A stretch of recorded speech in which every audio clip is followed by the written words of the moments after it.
Umawit sa kagalakan ang lahat ng mga bansa. Si Yahweh ay papurihan, paglingkuran siyang kusa. Lumapit sa presensya niya at tumawit na may tuwa. O si Yahweh ay ating Diyos. Ito'y dapat na malaman. Tayo'y Kanya, Kanyang lahat. Tayong lahat na nilalang. Lahat tayo'y bayan niya, kabilang sa Kanyang kawan. Pumasok sa Kanyang templo na ang puso'y nagdiriwang. Umawit, nagpupuri sa loob ng dakong banal. Purihin ang ngalan niya at siya'y pasalamatan. Napakabuti ni Yahweh, pag-ibig niya'y walang hanggan. Pag-ibig niya ay tunay, laging tapat kailanman.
His heart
Dakilang Diyos na makapangyarihan sa lahat, Diyos na lumikha ng langit at lupa, lumalapit kami sa iyo para sa aming bayang Pilipinas, sa gitna ng panganib ng COVID-19 na wala pang lunas. Pinupuri ka namin dahil hindi ka natutulog. Binabantayan mo ang sambayanang Pilipino sa panahong ito ng matinding peligro. Ang aming tulong ay sa iyo lang nagmumula. Tumatangis kami sa iyo at humihingi ng awa. Iligtas mo po kami sa panganib na ito. Ikaw lamang ang aming kanlungan. Sa iyo ang tiyak na kaligtasan. Iligtas mo kami sa nakamamatay na COVID-19. Ipagsanggalang ang aming bayan mula sa bitag ng karamdaman. Bigyan mo ng karunungan at pagkaunawa ang aming Pangulo at ang lahat ng sa aming naglilingkod at namamahala.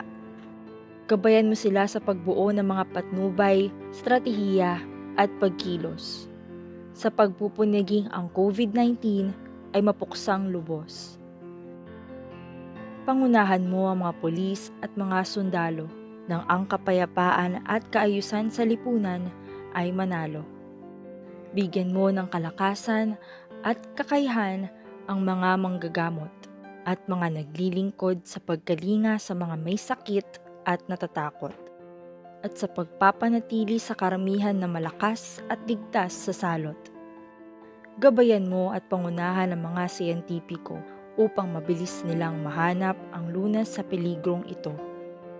Sa panahong ito ng peligro, tulungan mo kaming maging mahinahon at huwag matakot, sapagkat ang takot ay hindi mula sa iyo. Ipinagkaloob mo sa amin ang pananampalataya, ang pag-asa at pag-ibig. Binigyan mo kami ng wastong pag-iisip at kakayahang kumilos ng maayos. Ayon sa iyong banal na salita, binibigyan mo ng lubos na kapayapaan ang mga taong sa iyo'y tumatalima at nagtitiwala. Panalangin namin sa gitna nitong pandemic ng COVID-19, pagkaisahin mo sa iyong pag-ibig ang sambayanang Pilipino. Buklurin mo kami sa kapayapaang sa iyo lamang nagmumula. Ipagkaloob mo sa amin ang tunay na pag-asa. Pagalingin mo nawa ang hidwaan sa aming bayan, at igawad mo sa amin ang iyong biyaya at kalakasan. Ito'y aming dalangin ng may lubos na pagtitiwala kay Hesukristo na ating Panginoon na tagapagligtas. Amen.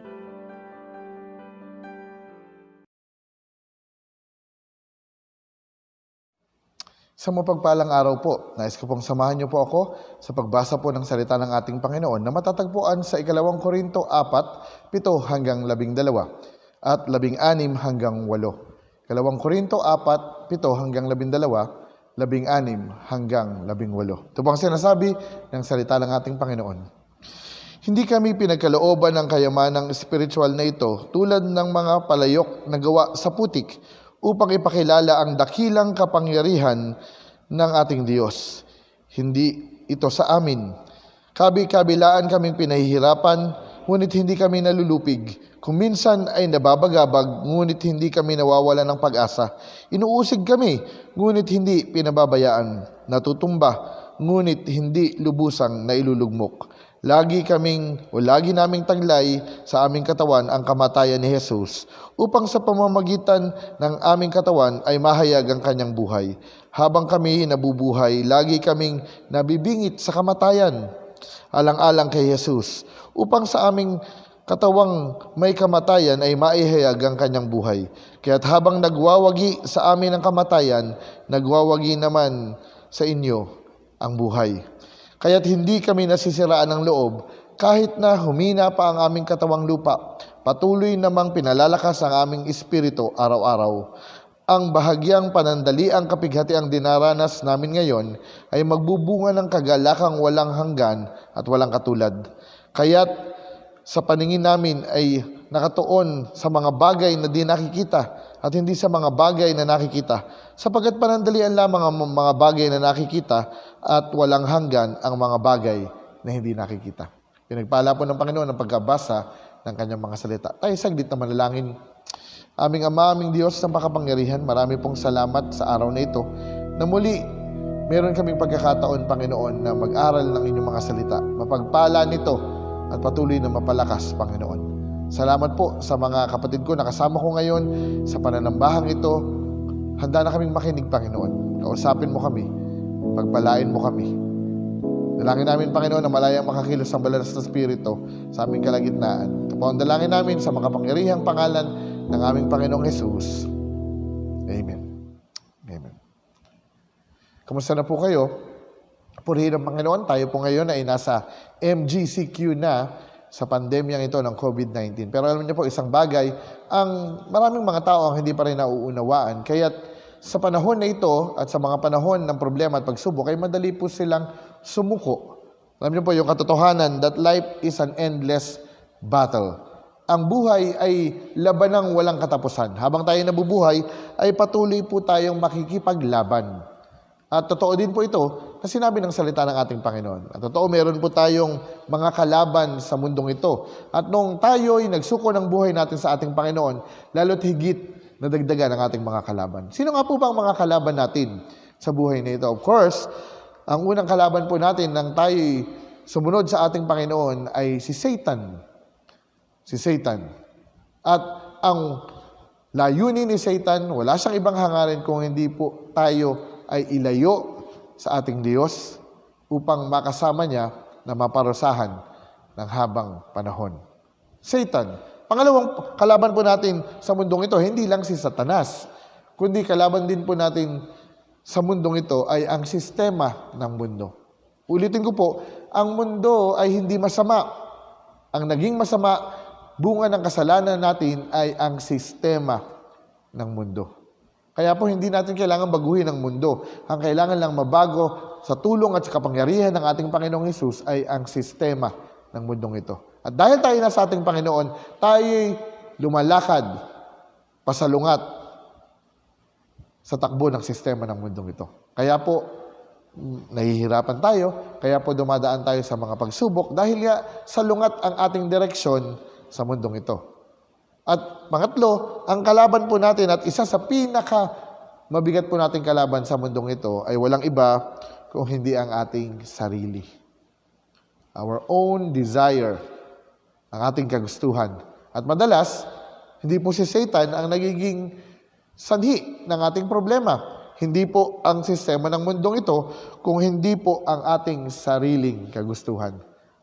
Kaya nga sabi ng Apostol Pablo, the spirit is willing, but the body is weak. Nais ng kanyang spirito, ngunit ang kanyang katawan ay mahina. Kasi nga po, ang ating katawan at ang ating spirito ay naglalaban. Ano po? Remember, maging tayo mga mananampalataya, our Christian life is not a playground. It's not even a bed of roses, but it is a battleground. Ang ating pong buhay is a battleground.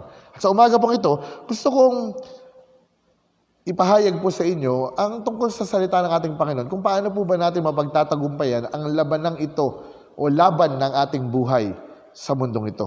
Tutunghayan po natin ang sulat ni Apostol Pablo sa mga taga-Korinto at dito po pag-aaralan po natin ay ang laban ng buhay, lalo't higit sa ating mga mananampalataya. Alam niyo po, sa 2 Corinthians chapter 4 ay binanggit ni Apostol Pablo yung mga dapat nating tandaan upang maging matagumpay po tayo sa laban natin ng buhay nito. Yes, this is a battle, life is a battle, an endless battle.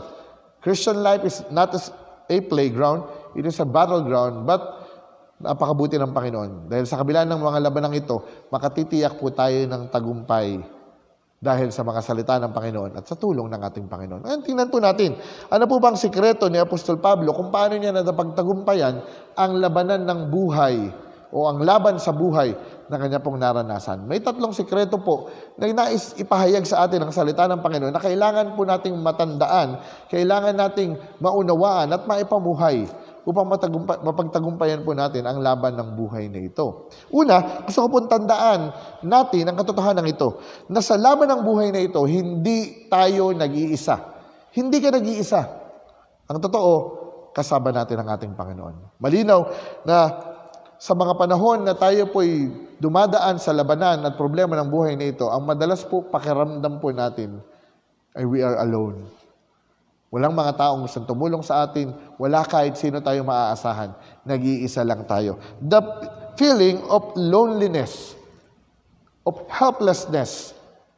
At marami po sa mga tao ngayon, yan po ang nararanasan. Yung feeling ng loneliness, ng helplessness, at ang iba, boredom. At alam niyo po, yan din po yung naranasan ni Apostol Pablo at higit pa dyan sa kanyang buhay habang sinusulat niya po ang mga sulat na ito sa mga taga-Korinto. Actually, ito po ang kanyang binanggit na kanyang pinagdadaanan o pinagdaanan sa mga taga-Korinto. Sabi po ng verse 8 hanggang verse 9, ito po ang sinabi ni Apostol Pablo, sa bawat panig ay pinagmamalupitan kami. Kami ay nililito, kami ay pinag-uusig, kami ay inilulugbok. Wow! Napakahirap po ng pinagdadaanan at pinagdaanan ni Apostol Pablo. Biruin nyo, sila ay pinagmamalupitan, sila ay nililito, sila ay pinag-uusig, at sila ay inilulugbok. Ganun po katindi ang naranasan na hirap ni Apostol Pablo sa kanyang buhay. Pero alam nyo po, purihin ang Panginoon kasi bagamat ininanarrate at kinikwento ni Apostol Pablo yung kanyang pinagdaan ng mga hirap, hindi po natapos sa paghihirap yung kanila pong naranasan. Napakaganda ng binanggit ni Apostol Pablo doon po sa kanyang mga sulat na bagamat sila'y pinagmamalupitan, bagamat sila'y nililito, bagamat sila'y pinag-uusig, bagamat sila'y nilulugmok. Napakaganda po ng mga salitang kasunod nito na nagsasabing, subalit, subalit, subalit, subalit. Napakaganda ng katagang subalit pero dadapwat. Bakit po? Dahil ang katagang ito ay nagpapakita na ang susunod na mga salita ay ang kabaliktaran ng mga unang nasabing mga salita. Tingnan niyo po ang sinabi ni Apostol Pablo. Ang sabi niya, bagamat may pagsubok, bagamat kami pinagmamalupitan, subalit hindi kami nadudurog. Yes, kami nililito, subalit hindi kami nawawalan ng pag-asa. Oo, pinag-uusig kami, pero subalit, dadapwat, hindi kami pinababayaan. Oo, inilulugmok kami, subalit, pero, ngunit, dadapwat, hindi kami napupuksa. Anong sikreto ni Apostol Pablo kung bakit at paano niya napagtagumpayan yun pong labanan niya sa buhay na ito? Alam niyo po ang sikreto, simple lamang po. Dahil sa bawat labanan at sa bawat pagkakataon na siya'y nilulugmok, nililito, inaalala niya na hindi siya nag-iisa dahil kasama niya ang Diyos. Na bagamat andoon ang maraming mga tao na nais siyang ibagsak, nais siyang saktan, nais siyang parusahan at kahit na nais siyang mamatay, hindi niya kinakalimutan ang katotohanan ito na kasama niya ang Panginoon at hindi siya nag-iisa sa laban ng buhay na ito. At kapatid, ito rin po ang nais kong ibahagi at nais kong ipaalala sa iyo na anuman ang laban na pinagdadaanan mo ngayon, hindi ka nag-iisa dahil nandyan ang Panginoon kasama mo, nandyan ang Panginoon kasama natin. Ito po ang pangako ng ating Panginoon, Mateo 28:20, ang sabi niya, ako'y laging kasama ninyo hanggang sa katapusan ng sanlibutan ito. Kaya kapatid, huwag kang matakot. Gaano man kadilim ang iyong dinadaanan, gaano man kabigat ang iyong dinadala, huwag kang matakot dahil hindi ka nag-iisa. Kasama mo ang Diyos sa labang ito ng buhay. Itong kanyang mga pangako, Deuteronomy chapter 31 verse 6, magpakatatag kayo at lakasan ninyo ang inyong loob. Huwag kayong matakot sa kanila sapagkat sasamahan kayo ni Yahweh na iyong Diyos. Hindi niya kayo iiwan ni pababayaan man. Isaiah chapter 41 verse 10, ako isa sa inyo, huwag kang matakot, ako ang Diyos. Hindi ka dapat mangamba, palalakasin kita, tutulungan, ililigtas, iingatan. Purihin ang Panginoon. Purihin ang Panginoon dahil bagamat may mga labanan at may maraming labanan tayong pagdadaanan sa buhay nito, ngunit meron tayong katiyakan na sa labanang ito, hindi natin ito dadaanan ng mag-isa. At ang pangako ng Panginoon, Kanya tayong sasamahan sa bawat laban ng buhay na ito. Kaya tandaan mo, hindi ka nag-iisa. kasama mo ang Diyos. Pangalawa, hindi lamang tayo nag-iisa dahil kasama natin ang Panginoon. Ito ang dapat natin tandaan na sa anumang labanan sa buhay na ito, kaya nating magtagumpay. Kapatid, kaya mong magtagumpay. Bakit at paano? Dahil ang banal na Espiritu na nasa atin ang nagbibigay sa atin ng lakas upang magtagumpay. Naalala niyo po, last Sunday, pinag-aralan po natin yung kailangang kayanin mo, kailangang piliin mo, gustuhin mo na lumaban upang ikaw ay magtagumpay. You know what? Sabi po ng isang quotation, if you believe in yourself, you can be whatever you want to be. Kapag naniwala ka sa iyong sarili, magagawa mo ang gusto mong gawin. Yes, tama po yun, pero lalong higit na magagawa mo ang gusto mong gawin at ang gusto mong marating ay maaabot mo, hindi lamang dahil naniniwala ka sa iyong sarili at hindi lamang ginusto mo ito, kung hindi dahil kasama mo ang Diyos sa paggawa mo nito. Napakaganda ng sinabi ni Apostol Pablo sa verse 7 ng 2 Corinthians chapter 4. Sabi niya, ngunit taglay namin ang kayamanang ito sa sidsidlang lupa upang ang nag-uumapaw na kapangyarihan ng Diyos ay maranasan namin. Sabi dito, nag-uumapaw na kapangyarihan ay mula sa Diyos.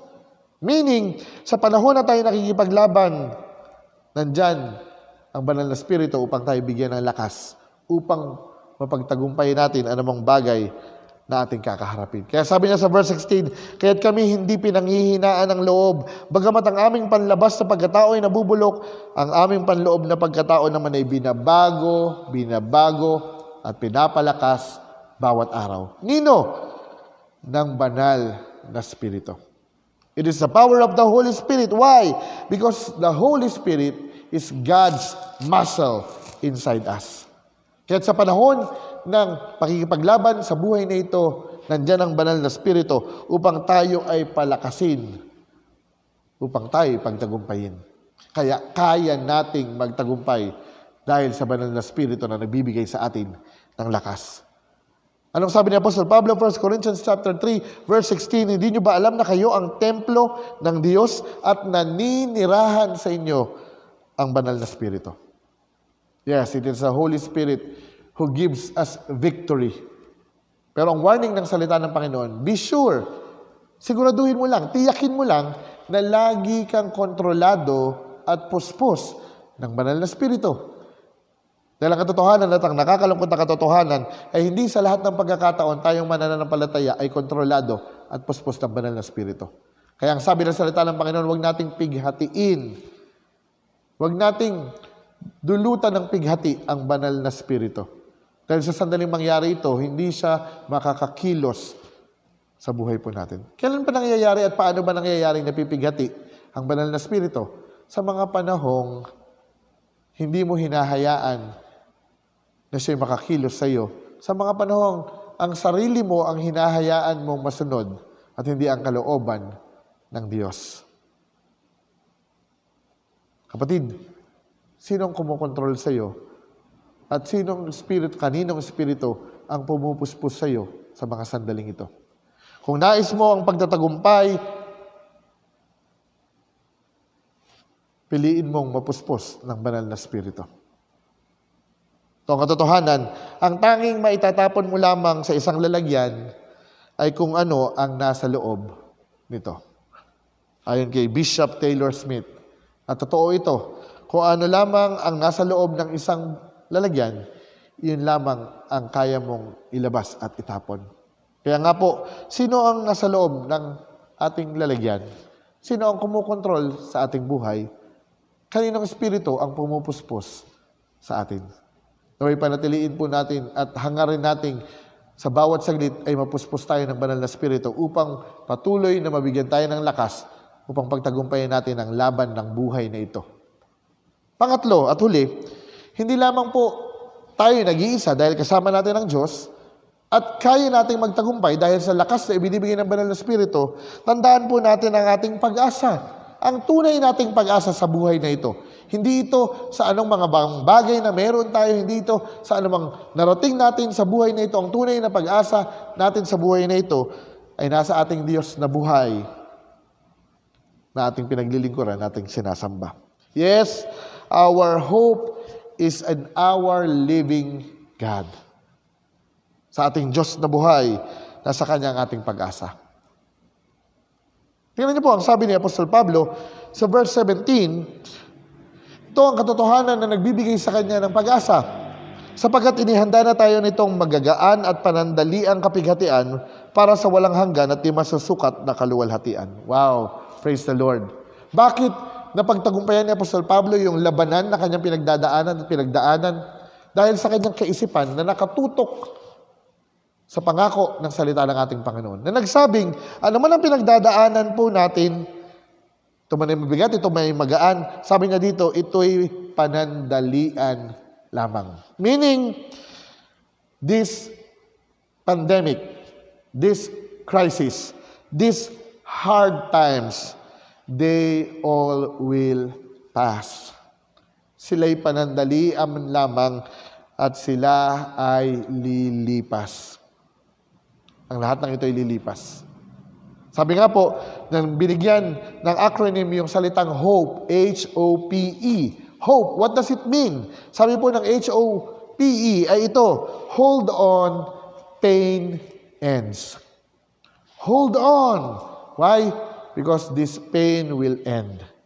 Hold on, pain ends. Tandaan mo ito, kapatid. Ang lahat ng ito'y lilipas. Lilipas din ito. Pero ito, ang katotohanan na dahil ang ating Diyos ay buhay, itong nagbibigay sa atin ng pag-asa, dahil ang Diyos natin ay buhay, itong ating pag-asa, ang kanyang mga salita at ang kanyang mga pangako ay maaasahan natin. Mapanghahawakan natin. Sabi po ng Matthew chapter 24, verse 35, lilipas ang langit at ang lupa, ngunit ang aking mga sinabi ay tiyak na mananatili. Ang salita ng Diyos, ang pangako ng Diyos sa kanyang ibinigay sa atin ay mananatili at mapanghahawakan natin, lalo't higit sa pakipaglaban natin sa buhay na ito. Pangalawa, dahil ang Diyos ay buhay, itong ating pag-asa, hindi lamang mapanghahawakan natin ang kanyang mga salita. Dahil ang Diyos ay buhay, ito po ang ating pag-asa. Ang mga buhay natin ay tiyak sa kamay ng ating Panginoon. Ano ang sabi ng ating Panginoong Jesucristo? Walang makaaagaw sa atin sa kanyang mga kamay at kahit sino man. At walang makapaghihiwalay sa pag-ibig ng Diyos sa atin. Kahit sino man, maging ang kamatayan, ay hindi makapaghiwalay sa atin sa pag-ibig ng Diyos. Purihin ang Panginoon dahil siya'y buhay. At may katiyakan tayo na anuman ang mangyari sa anumang sitwasyon, sa anumang pandemya, tiyak ang ating buhay sa kamay ng ating Panginoon. Dito po ako magwawakas. Itong sinabi ng Apostol Pablo sa verse 18 ng 2 Corinthians chapter 4, sapagkat hindi kami tumitingin sa mga bagay na nakikita, kundi sa mga bagay na hindi nakikita. Sapagkat ang mga bagay na hindi nakikita ay walang katapusan, subalit ang mga bagay na hindi nakikita ay walang hanggan. Mga kapatid, maaring nakakaranas tayo ng matinding labanan sa mga sandaling ito. Maaring nakakaranas tayo ng matinding kabigatan sa mga sandaling ito. Pero huwag kang panghinaan ng loob, huwag kang sumuko. Dahil ang ating pag-asa ay nasa ating Diyos na buhay na makapangyarihan. Hindi ka nag-iisa. Kasama mo ang Diyos. Kaya mong magtagumpay dahil sa banal na Espiritu na nagbibigay sa iyo, sa atin ang lakas. At ang ating pag-asa ay nasa ating Diyos na buhay na nagmamahal sa atin. Tandaan mo ito, kapatid. Life is hard, but God is good. Yes, life is hard, but God provides. Life is unpredictable, but God guides. Life is unfair, but God cares. Life is always a challenge, but our God, He sustains. Purihin ang Diyos na buhay noon, ngayon at magpakailanpaman, na nag-iingat at nagmamahal sa bawat isa sa atin. Kaya mo yan, kapatid. Mapagtatagumpayan mo ang laban ng buhay nito. Purihin ang Panginoon. Tayo manalangin. Aming Ama, aming Diyos sa makapangyarihan, muli po nagpapasalamat kami sa inyong kabutihan. Salamat sa inyong mga salita na mapanghahawakan po namin, Panginoon, na anuman ang aming pagdaanan sa buhay na ito, anumang labanan ang aming kaharapin, may katiyakan kami, Panginoon, sa inyo na kami ay magtatagumpay, na kami, Panginoon, ay inyong sasamahan. Maraming salamat po. Sa sandaling ito, Panginoon, patuloy na ipinagkakatiwala po namin aming mga buhay sa inyo. Sa gitna ng pandemyang ito, bigyan mo kami ng kalakasan. Bigyan mo kami ng katatagan, Panginoon. Bigyan mo kami, Panginoon, ng pag-asa. At lagi nawa namin kayong hanapin. Lagi nawa namin, Panginoon, kayong sangguniin sa anumang aming balak, sa anumang aming gagawin, Panginoon, upang ang tiyak na tagumpay ay ang aming makamtan. Maraming salamat po. Binabalik po namin sa inyo ang papuri at pagsamba. Pagpalain mo kami, Panginoon, sa matamis na pangalan ni Jesus. Amen.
Tanggapin po natin ang pagpapala ng ating Panginoon.